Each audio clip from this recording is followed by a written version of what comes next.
преддверии векового юбилея. Сегодня 99 лет со дня образования Республики Башкортостан. 11 октября считается выходным, а сам праздник уже давно стал семейным.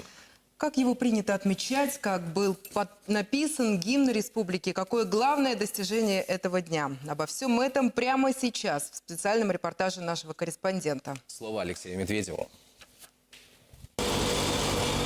Цеха по производству сувенирной продукции работают в полную силу. Ко Дню Республики заказы увеличились вдвое. В основном это флаги с национальным триколором.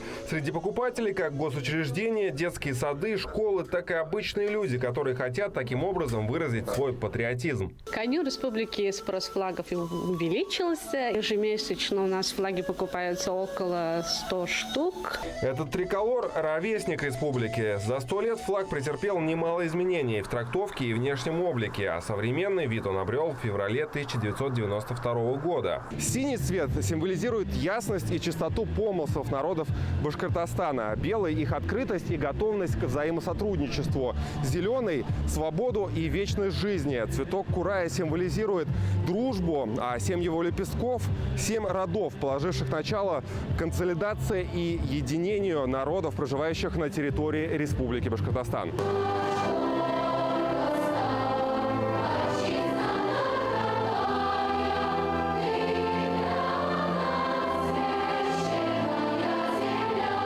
«600 голосов звучат в унисон, воспевая республику. Исполнение гимна Башкортостана детским сводным хором стало самым массовым за время его существования. Уже 25 лет главный музыкальный символ республики звучит в самые важные и торжественные моменты.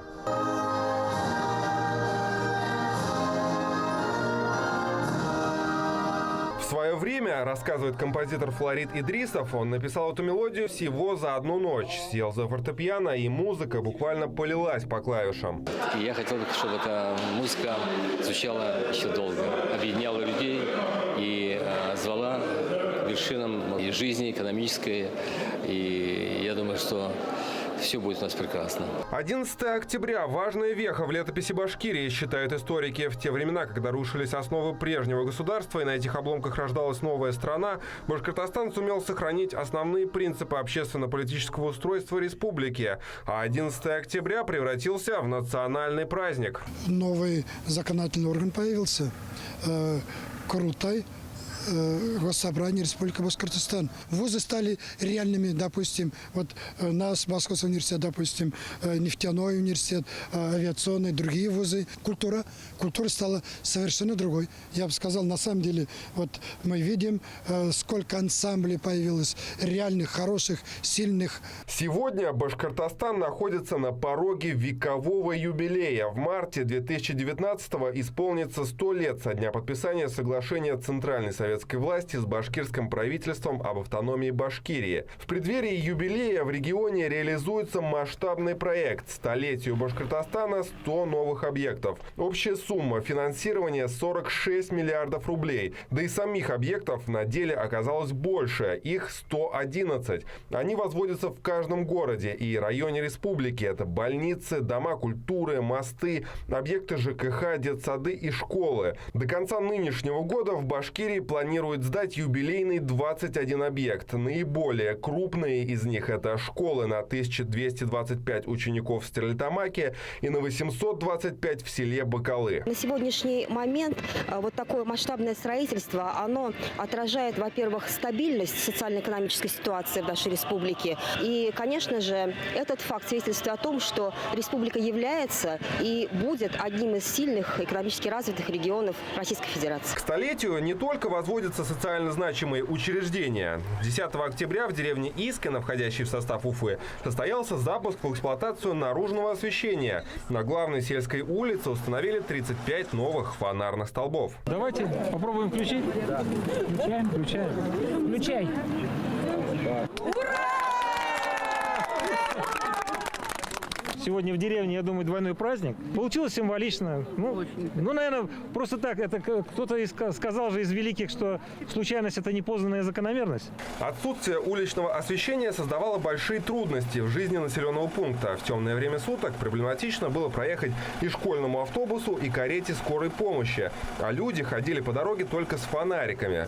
А деревня не маленькая, почти 300 домов, в которых проживает более 1000 человек. Я вынуждена домой звонить и говорю, выходите, встречайтесь с фонариком. Я не могу идти домой. Так раньше было? Да.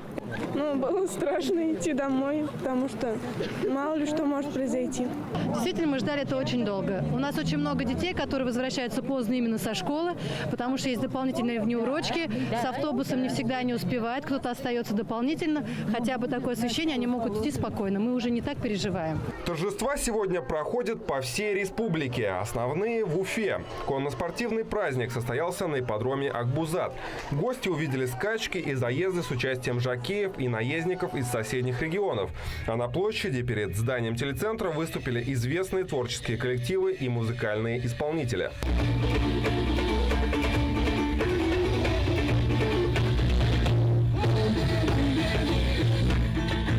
Меня не было здесь практически 5 лет. Я уезжал из Уфы, рад, что вернулся обратно.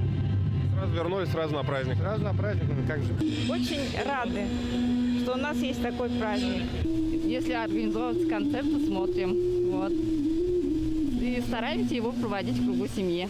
Сегодня, 11 октября, это не столько политический праздник, сколько семейный. Дополнительный выходной дает возможность жителям собраться вместе, поздравить родных и близких, сходить в парки, посетить концерты в мире и согласии. И это, пожалуй, главное достижение для республики.